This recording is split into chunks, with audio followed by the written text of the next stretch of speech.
Here is my four-step approach to correctly drawing the supply and demand graph, the most basic graph in all of economics. Here are the four things you need to remember, the mnemonic that will get you to drawing this graph correctly every time so you can show it off on a cocktail napkin or in an interview or anything else. Step 1, remember, prices always rise.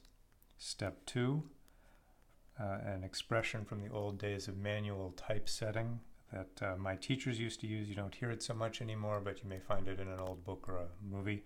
Mind your P's and Q's. Number 3, apply. See how the word up is there in supply? And 4, demand down. Demand down. If you remember those four things, you'll be able to draw the curve correctly every time. Or a graph every time. Here's a framework for the graph. Let's start through it. 1, prices always rise.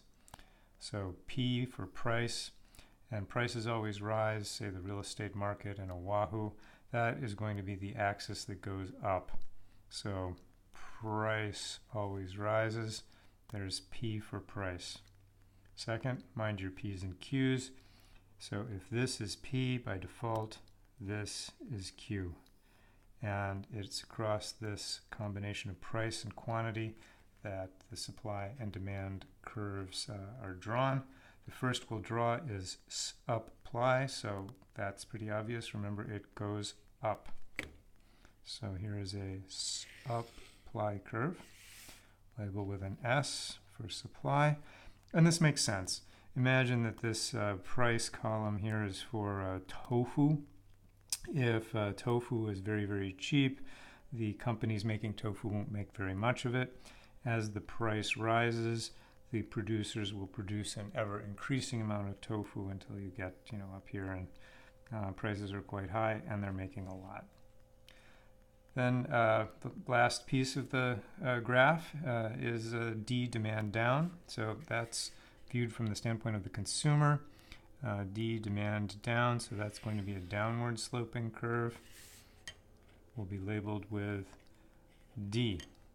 And again, a little bit on the thought behind it. When prices are very high, you're not going to want very much. If tofu is $20 a tub, you don't want to buy much tofu. Whereas as the price drops, you start buying increasing amounts of tofu until you get all the way down here. Tofu is $1 a tub. You buy a lot of it. Okay, now you've got this graph laid out. You've got all the pieces. The last part is just to identify the equilibrium point. And in economics, almost always what you're looking for an answer is an intersection point or a tangent point. Here it's this intersection, and that's where you have equilibrium price and quantity. So you just go from that point out to the axes. This is your equilibrium price and equilibrium P sub E, and this is your equilibrium quantity,